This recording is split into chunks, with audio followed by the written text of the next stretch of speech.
Hi guys, welcome back to my vlog. आज मैं और चीची जा रहे हैं डी मार्ट शॉपिंग करने।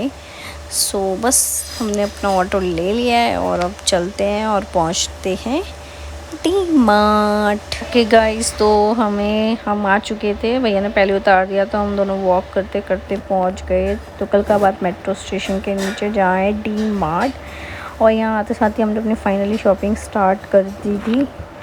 और अब देख ही सकते हो यहाँ पे हमारी जो टोकरी है, नाना करते हम 4 सामान लेने आए थे और ऑलमोस्ट हमने इतना सामान ले चुके थे। फाइनली फिर मैं निकल पड़ी थी अपने लिए कुछ देखने के लिए। समझ नहीं आ रहा था, वैसे डी मार्ट जाओ तो आपको ऐसा लगता है ये भी ले लो वो भी ले लो, पता नहीं सारा सब कुछ ले लो। देन फाइनली मुझे दिखा कुर्तों का सेशन जहाँ पे सेल भी लगी हुई थी, नया कलेक्शन भी आया था। तो मैंने कभी लिया नहीं था, ऐसा इस बार के बाद में आ गई थी यहाँ पे ग्लास की क्रॉकरी के सेशन में, जहाँ पर क्योंकि मुझे लेना था कांच की ग्लास का सेट, जो कि मैंने तोड़ दिए सारे ग्लास। और यहाँ पे बहुत प्यारे कॉफ़ी मग, टी मग, ग्लासेस थे। वो सब देखने के बाद मैं दोबारा आ गई थी क्योंकि मुझे कुर्ता बहुत अच्छा बहुत नहीं बट अच्छा लगा था, सिंपल सोबर सा।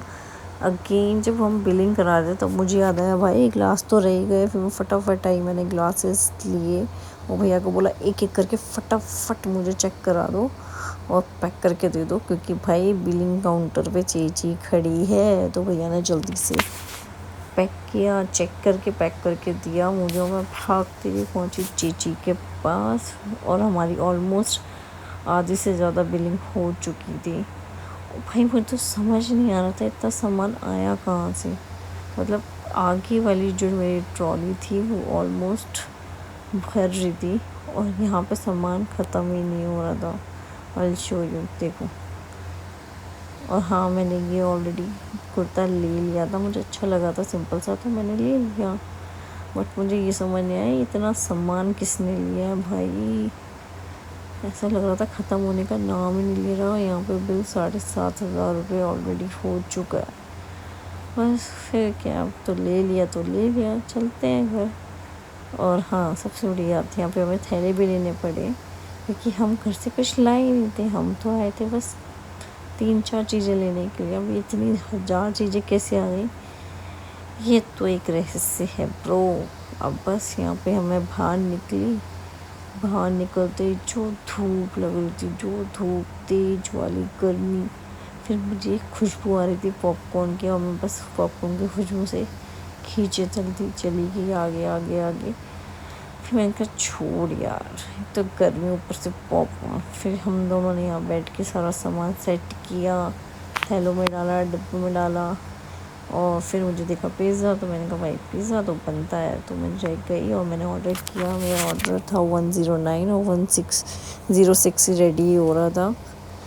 बस इसके साथ साथ धूप में खड़े हो के मैं पिज़्ज़ा का वेट कर रही थी और साथ ही मैं बुक कर रही थी अपनी कैब, जो कि ले नहीं रहा था। फिर मेरी नज़र पड़ी चीची पे, जो भाई आइसक्रीम एंजॉय की जा रही है।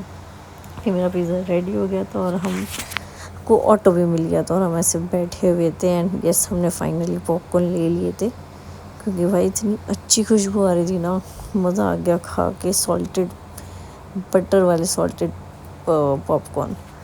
तो बस मैं आपको दिखाती हूँ कि हमने पूरे ऑटो में सामान कैसे रखा। देख रहे हो, सामान रखने की लिटरली जगह नहीं थी, इतना ठूस भरा पड़ा था। बट मुझे समझ नहीं आया तो सामान लिया क्यों, ऐसा है क्या। और यहाँ मेरी चीची कह रही थी मेरी वीडियो मत डालियो, बहुत मारूंगी। तो बस हम लोग बस घर पहुँचने ही वाले थे और मैं आपको दिखाती हूँ थोड़ा सा तुगलकाबाद फोर्ट। बस फाइनली हम घर पहुँच गए। यहाँ पर तो ना बहुत एक्साइटेड था क्योंकि चीची उसके लिए लेकर आई थी बैट बॉल और सामान का तो क्या ही बोलूँ। Thanks for